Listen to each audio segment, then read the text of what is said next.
Hello friends, इस video में हम एटम्स की बहुत ही बेसिक जो कुछ फीचर्स हैं या कैरेक्टरिस्टिक्स हैं उनके, या कहीं जो प्रॉपर्टीज, अलग अलग जो एलिमेंट्स के एटम्स हैं उनके बारे में बात करेंगे। तो सबसे पहला जो उसका फीचर है वो है एटॉमिक नंबर। कि एटॉमिक नंबर से हम क्या समझते हैं। देखिए प्लीज, जैसे किसी क्लास में हर एक बच्चे का अपना एक रोल नंबर होता है ना, ठीक है। तो हमारे पास अलग अलग एलिमेंट्स के 118 अलग अलग एटम्स हैं। तो उन सभी को हमने अलग अलग नंबर्स दिए हैं। जैसे एक कक्षा में सभी विद्यार्थियों के अलग अलग रोल नंबर्स होते हैं। अब साइंस में कोई भी काम जो हम करते हैं वो लॉजिकली करते हैं, ऐसे नहीं कि हमारी मर्जी होती है। वहां पर कोई भी काम होगा उसके पीछे कोई लॉजिक होता है, कोई रीजनिंग होती है। तो किसी भी एटम का जो एटॉमिक नंबर है, उस एटम को जानने के लिए, उसको प्रेस्क्राइब करने के लिए जो उसको नंबर दिया जाता है उसे क्या बोलते हैं? Atomic number. And that number tells us about the number of unit positive charges present in the nucleus of the atom।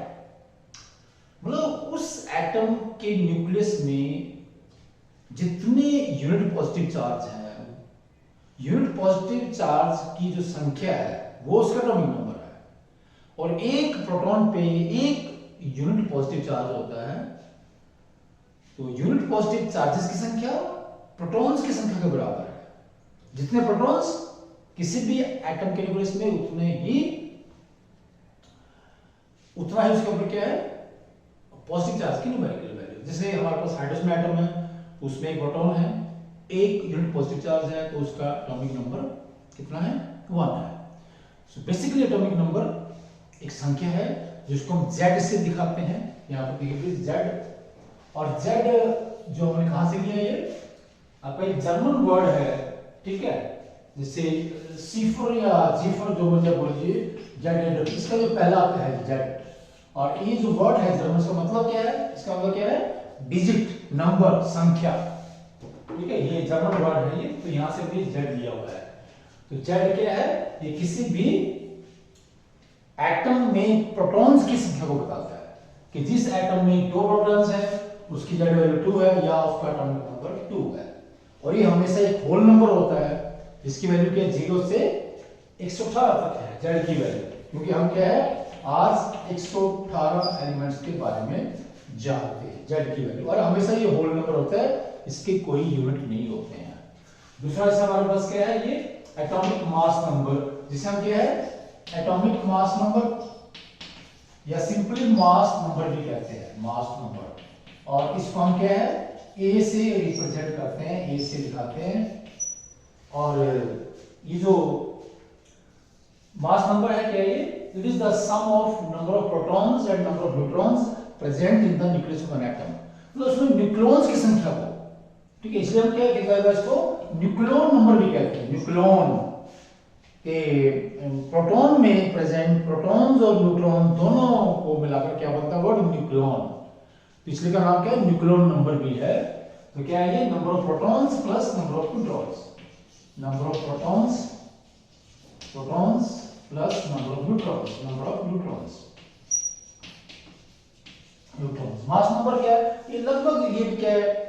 Atom के एटॉमिक वेट के बराबर होता है। लेकिन ये होल नंबर है, होल नंबर है ये, और इसकी वैल्यू काफी ज्यादा होती है एटम के एटॉमिक नंबर से। तो ये एटॉमिक नंबर, मास नंबर, देखिए दोनों में नंबर आता है, इसलिए बच्चे थोड़ा कंफ्यूज होते हैं, लेकिन दोनों ये अलग अलग चीजें हैं। एटॉमिक नंबर क्या करता है? किसी भी एटम में प्रेजेंट प्रोटॉन्स की संख्या को बताता है, और जो मास नंबर है वो प्रोटॉन्स और न्यूट्रॉन्स दोनों की संख्या को बताता है, ठीक है। और यहां से हम क्या नंबर ऑफ न्यूट्रॉन्स भी निकाल सकते हैं।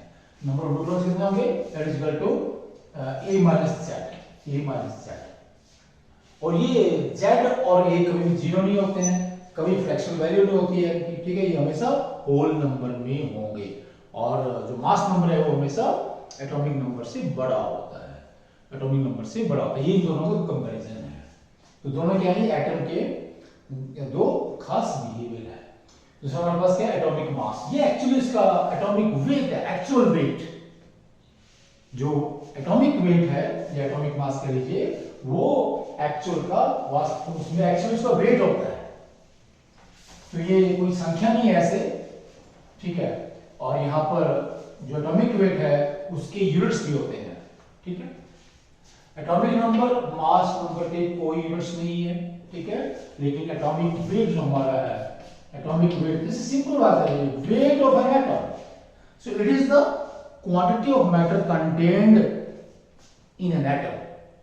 बोले कि एटम है किसी भी एलिमेंट का, उसके अंदर जो उसका पूरा मैटर है वो सारा लेंगे, या कह लीजिए वहां पर न्यूक्लियस में जो पार्टिकल्स हैं साथ में इलेक्ट्रॉन मिला के सभी का जो वेट है वो एटॉमिक वेट है।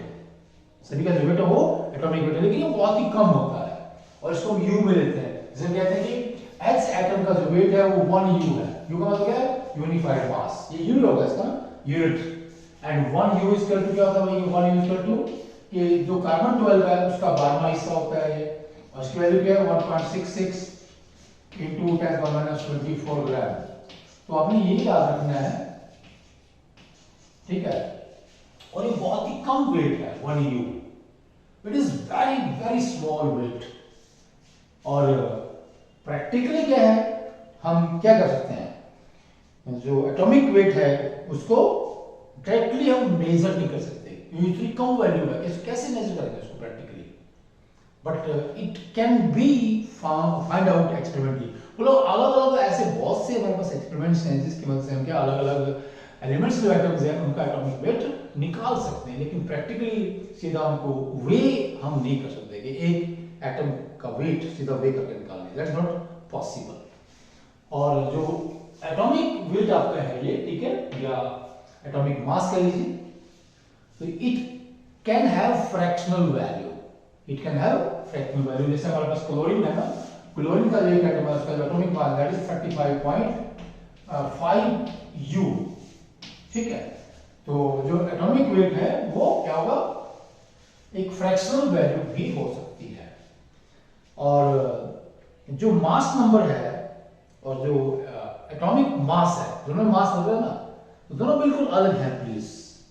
मास नंबर क्या है, सिंपली दो संख्याओं का जोड़ है।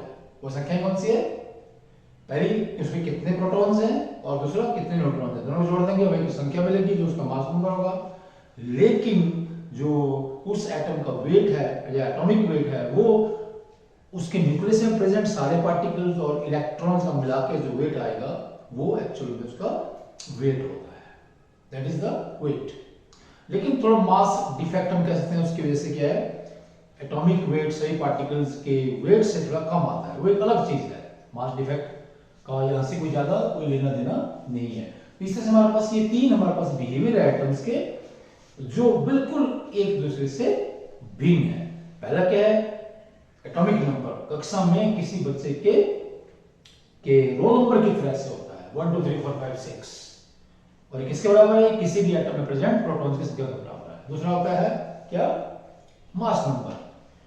तो मास नंबर क्या है, जस्ट एक संख्या है जो क्या बताएगी कि टोटल नंबर ऑफ न्यूक्लियॉन्स के किसी भी एटम के न्यूक्लियस में प्रोटॉन्स और न्यूट्रॉन्स का टोटल संख्या क्या है, और ये भी एक होल नंबर होता है। एटॉमिक वेट क्या है, जैसे हर एक किसी बच्चे का जो एक्चुअल वेट है, ठीक है, तो एटॉमिक वेट का एटॉमिक नंबर से कोई रिलेशन नहीं है। एक तरह जिस तरह से क्या है, किसी बच्चे के रोल नंबर से रोल नंबर में और उसके खुद के वेट में कोई रिलेशनशिप नहीं है, कोई रिलेशनशिप नहीं है। लेकिन एक बात हम जरा यहाँ पर थोड़ा गौर करें कि एटॉमिक नंबर जितना ज्यादा होगा एटॉमिक वेट भी उसी अनुपात में बढ़ जाएगा, ठीक है। अगर एटॉमिक नंबर कम है तो एटॉमिक वेट भी कम आएगा, अगर एटॉमिक नंबर ज्यादा है तो नेचुरली उसका एटॉमिक वेट भी ज्यादा आएगा। और ये तीन नंबर्स हैं, कोई भी कभी किसी भी एटम के लिए जीरो नहीं होता है। हाइड्रोजन एक ऐसा एटम है जिसमें एटॉमिक नंबर और मास नंबर दोनों बराबर है, वो क्या है 1, ठीक है। हाइड्रोजन एलिमेंट का जो एटम है उसका एटॉमिक नंबर 1 है, उसका मास नंबर भी 1 है। और प्लीज बात से देखिए, उसका एटॉमिक वेट भी लगभग 1 ही है, हालांकि वो फ्रैक्शनल वैल्यू होती है 1.00 समथिंग आता है उसमें, और ये यू में होता है, ठीक है, थोड़ा ज़्यादा होता है वो, क्योंकि एटॉमिक वेट में न्यूट्रॉन, प्रोटॉन और इलेक्ट्रॉन सभी का वेट शामिल करना होता है। अब जो पहले 2 number atomic number, mass number, वो सिंपल नंबर्स हैं, और इन सभी की, इन तीनों हमारे पास जो पैरामीटर्स हैं एटम के लिए, they have their own uses and importance. Okay, please, thanks.